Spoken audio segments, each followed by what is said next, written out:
Good morning, good morning, good morning. Can you see me? I am super charged today because we managed to get to Wales. This is our beach house. So we've had this property for about 5, maybe 6 years now.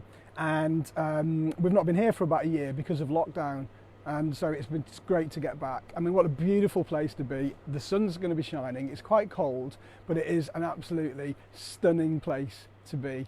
So I wanted to touch by today. Now I'm doing a series at the moment on keeping things real when it comes to property investing. Now the first thing, can you hear me folks okay? Because I'm conscious of the wind. It is quite windy. So if you can hear me, can you just put in the comments that you can hear me? That would be awesome, just so I can see. So Debbie's just joined us, Melanie's just joined us, good morning. Can you hear me okay? And then we can move forwards. You can, Melanie, thank you. So don't forget to give yourselves a shout out, folks. Don't forget to say hi. So today I wanted to talk about joint venture finance. Now, and comment please, who has seen all of these posts that people put in Facebook and LinkedIn saying, I raised £1 million in a week, and I raised £1 million in a day of joint venture finance, and I raised £5,000 worth of angel investors in 10 minutes. Does that sound familiar? If it does, just please say yes, you've seen it. So let's do some shout outs. Grayson, good morning, nice to see you here. Miesko, thank you. Liana, good morning. Ian, yes. AD, yes. Melanie's here as well. Debbie, good morning. Who else is on here today? So have you seen those posts? Just say yes if you have, or no if you haven't. So Miesko's saying yes all over Facebook. Grayson, £1 million in a week, here all the time. Right, I'm going to break this down and I'm going to tell you the reality of this. Now, don't get me wrong. First of all, I want to say that working with joint venture partners isn't a bad thing, because the more we collaborate, then the better we can become and the more successful we can be. But we've got to keep this real. Now, I'm going to seed this first of all to say that if you borrow money, you have to pay it back. All right. Now, there is no I'll borrow money and let's see what happens. Not in my book. If you borrow money, you have to pay it back. That's number one. Number two, you've got to be careful and you need an exit on how you're going to pay your money back. So let's break those down. So first of all, number one, if you're looking to do strategies like rent to rent or purchase lease options, which you'll never own, well, maybe it's so, no, you might own a lease option in the end, but let's say you don't buy it. And if you're doing rent to rent strategy, you're never going to own that property. And you've been on a course, and that course tells you to go out and find £10,000-20,000 from a private investor. Okay, who's heard that? Say yes if you have, or just hit the like button to make it easy. Okay, so that's a good strategy, right? And there is money out there. You can borrow money. It's everywhere right now because people just don't have the investment vehicle to put the money into. So they will go to private investments like property. So number one, you take on a rent to rent, you borrow £10,000 for the refurbishment, and then you borrow that for a year or 2 years, and you pay, let's say for example, 5% a month, every month, and then you pay the principal back in 3 years' time. Fantastic. So first of all, the cash flow of the property needs to sustain the monthly interest payments to your investor. That's easy. But what about the principal? So let's keep the numbers simple. You borrow 10 grand. At the end of your rent to rent deal, 3 years, and the end of your joint venture partner investment, 3 years, where is that £10,000 going to come from? Where's it going to come from? Now, here's what most people do. I'll tell you exactly what they do. So for example, I'm going to pick on a couple of people here in the feed. So Darren and Jeanette. So Darren and Jeanette, just as examples. Darren borrows £10,000 off Jeanette to fund a rent-to-rent deal to do the refurbishment. That's okay, perfectly legitimate. And then in 3 years' time, Darren's got to pay Jeanette back that £10,000. But it's a rent-to-rent.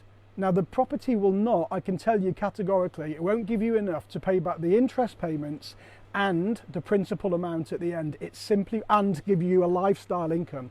It won't. It can't do all of them. It won't sustain that. So all of a sudden, Darren now has got to pay Jeanette back £10,000. Where's that 10 grand going to come from? I'll tell you where it's going to come from. He goes to Debbie and he says to Debbie, hey Debbie, do you fancy earning 6% interest?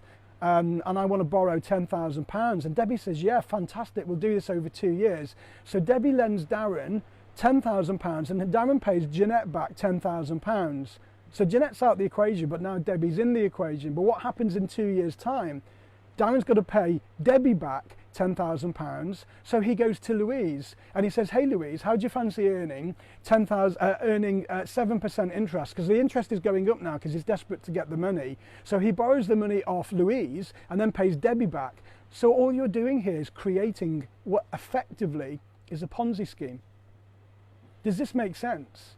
You've got to be really careful with this, folks, and you've got to start with the end in mind.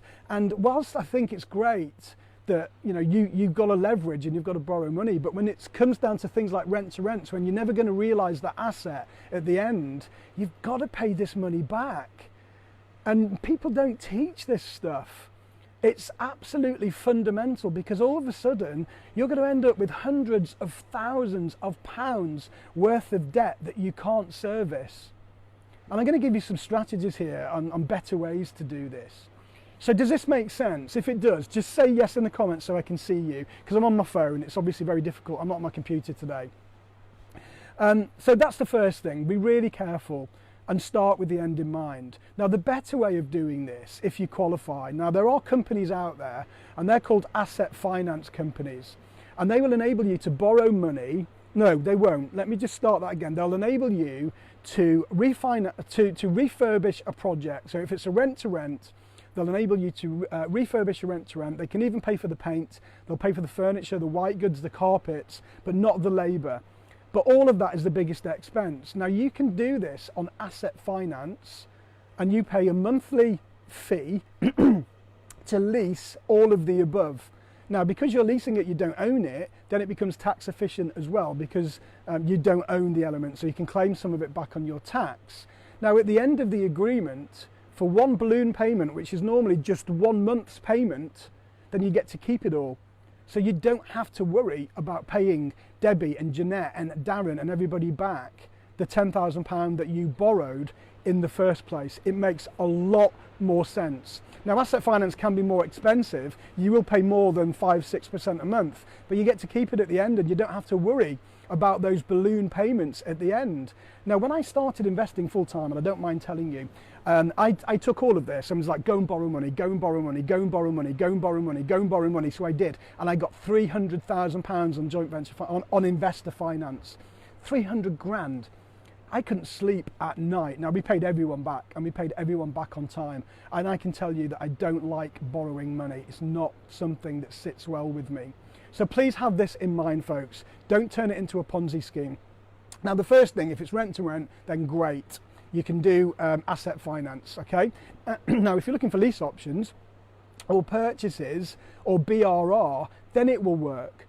Because if you're adding value and you can flip it over at the end and get your investors' money out, that's absolutely fine. Specifically, I'm talking about strategies that you're never going to own and add value to because you simply don't own them. If you don't own them, you can't add, well, you can add value, but you'll never realize the added value asset on the other side. Does this make sense? How are we doing? Say hi if you're still here. Now, where it does work, as I say, is for BRR. So if you can get hold of a property, you can add value, you can refinance for all of the money back to pay your investor, that's fine. I don't have a problem with that. But a lot of people, for starting strategies, will use rent to rent, and they will borrow money and they'll never be able to pay it back. Hi Debbie. Grayson's saying, yeah, it does make sense. By the way, folks, if you want to send stars over, stars are open. I'm always happy to receive them. So the other side of this, I want to talk about equity partners. So we've got angel investors, those are cash investors, and we've got equity partners. Now the difference being is, with an equity partner, Miesko, you're a legend, you've just sent 25 stars. Thank you very much, much appreciated. With equity partners, the difference being is, you have got no pressure to pay back at a certain time. If you go into the partnership arrangement and agreement, Stephen sent 50 stars, thank you. Debbie sent 50 stars, everyone's sending stars over now. You're all awesome, thank you so much. With an equity partner, if you're open and honest at the beginning and you say, look, there are no promises here, I can't give you any promises, but you will get the first dibs on any equity we get out of the property upon refinance. That's fine. because you're going in with the end in mind. So you can go into, start an SPV, your equity partner can put money in as a director's loan into the company, you're equal shareholders, the SPV then will go out and purchase the property, you add the value, you then refinance, or the SPV refinances the property, and then your joint venture partner gets their principal back out of any equity that you've created. If you haven't created equity, then you can have an arrangement where you give them what you have created, or if you haven't created all of it, and then a percentage on what's left in the deal. Thank you, Anne-Marie, for the stars, appreciate that. So that works perfectly. So I don't want to push you away from working with joint venture partners. What I want to do is open your eyes when it comes to angel investors on properties that you're never going to realise any capital growth, because you simply can't pay them back using that asset. You can only pay them back if you've got an asset that you can refinance or you can sell at the end of the deal. I hope that makes sense, folks. I'm on a plight here at the moment on my page to keep things real. I want to keep things real for you and to tell you the reality of doing this stuff. Now, can you imagine if you had 200, 300, 400, 500,000 pounds of angel investment and you've got to pay that back within 3 years' time? Now that is a lot of pressure. Don't put yourself under that pressure if you don't need to. So either take them on as equity partners, buy the property together, then you're 50-50, or make sure that you're going into this with property you can add value to and you own at the end to realise the added value asset at the other side. All right, is that good? Okay, is there any questions off the back of that? So I am here in Wales. It's freezing cold, by the way. It's beautiful and the scenery is ace, but it is cold. I look quite dark here as well. Do I look quite dark? So folks, any questions off the back of that or any suggestions? I'm going to be dropping by probably on a daily basis now just to share a few top tips. Tomorrow I'm going to do a few things. Debbie's saying, loving it, keeping it real. Thank you. You're welcome, Debbie. It is my plight to keep it real. You know what? Property, right, is great. Property is absolutely amazing. It changed my life. I own this place. Would you like a walk around? Tell me if you want to walk around, and I'll do a quick walk around of the outside. I can't go inside because my children are obviously just getting up. But if you want to walk around, I'll do a quick walk around for you. If you've not seen this before, by the way, we've owned this for about 5 years, and we bought this on an exchange with a delayed completion. So another strategic way. But property is awesome, and it's changed our life. You know, we've got our net worth up to several £1,000,000 off the back of property. But what I've done is I've learned from the ground upwards, and I'm trying to tell you and help you not go through the same mistakes that I went through. I can tell you, folks, when I had £300,000 of unsecured debt, I couldn't sleep at night. It's not me. It's not the way that I am, you know. So you've got to pay people back. Just remember that. All right, you want to walk through? Let's do it. Okay. I'm freezing, by the way. I'm shaking. Facebook have started this in-stream ad thing. Have you seen the adverts on this, folks? Let me know if you have. Has any adverts come up on this feed? Because Facebook has started this in-stream ad thing that is brand new. I don't know whether or not it's come up or not. Right, so let's have a little walk around. So I'll turn around here. Just let me get my selfie stick sorted. So obviously we've got the beach. So this is my garden. So we own this. This is it was a 2-bedroom bungalow, but now it sleeps 10 people now because we've extended it. So I mean, you could be anywhere in the world, couldn't you? It's absolutely phenomenal. I mean, it's not particularly warm today, but it's beautiful views. So that's the view from our garden. I'll flip it round a little bit. So that's the bungalow there, and we've got the hot tub. So we put the decking down when we got here. So we have done a lot of work to this place. It cost us about 85,000 to do it up. So we've got a hot tub here. Now this used to be the garage at the back, and we've turned that into an ensuite room. So we'll go around to the front here. We've got our little, I'm not going to go inside the house because my kids are, so did the ads come up, folks? Do you let me know? So has anyone seen any ads? No ads, okay, cool. So we're doing what the score is with the ads, because I've released this like in-stream ad thing. So we're going to go around the back. Now it's just as nice around the back, and it's not as windy. So all of this was a garden here, so we've just turned it into a patio area, and we've got this is a beautiful place for breakfast time. We're on LPG as well there, so, and this is the back of the property, so nice conservatory there, and a couple of tables of course for the kids and whatnot. So this sleeps 10 people, and we bought it about 5 years ago for 250,000. I know, isn't it awesome? Yeah, you can see the ads. Oh yeah, right. So a couple of people have seen the ads. What's the experience like, Melanie? So you can see the ads. I can't see it, and I know it's a new feature that Facebook have brought out. What is the experience like? Could you let me know? Is it annoying or is it okay? Is it, just in the background? Yes, you've seen the ads as well. Miesko, could you let me know what's the experience like of the ads? So yeah, this is my little beach house. We rent this out. I'll tell you a little story about this. It's not really the purpose of today's video, but the story about this is when we bought it, we wanted somewhere to come. And we wanted, I know, cheap as chips, it's good, isn't it? We wanted somewhere to come for ourselves and for Ben, because my son's disabled. So we bought this place really for us for a holiday destination. And then we found that we weren't here for about 5 months. And an agent approached us and said, look, 5 months, we could get, at that time, £1,400 a week for you for this property. And I worked this out, 5 months at £1,400 a week.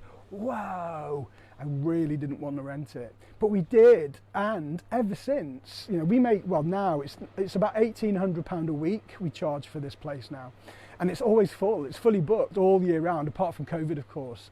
So it's turned into a really good business, and they look after it really well. The only problem is, it's because it's front facing of the ocean, it does take an awful lot of upkeep, So we absolutely love it here.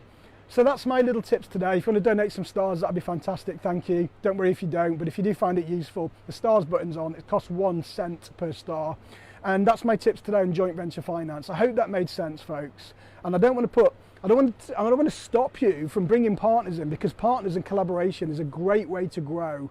But please just be aware, nobody tells you about the other side. They just tell you at the front. Yes, there are people there that will lend you money. Yes, it's a good idea to leverage, absolutely, but you've got to pay it back, and nobody teaches you that bit. So I'm just dropping in here with the elements that nobody else teaches you. You've got to pay it back. You've got to start with the end in mind. Don't turn it into a Ponzi scheme. All right, I'll be back here tomorrow with some more tips. Take care. I'm going to go and enjoy the beach. Going to make some breakfast. Miesko said you've sent a screenshot. Thank you, Miesko. Really appreciate that. And have a great day. Don't forget to have some fun. See you later.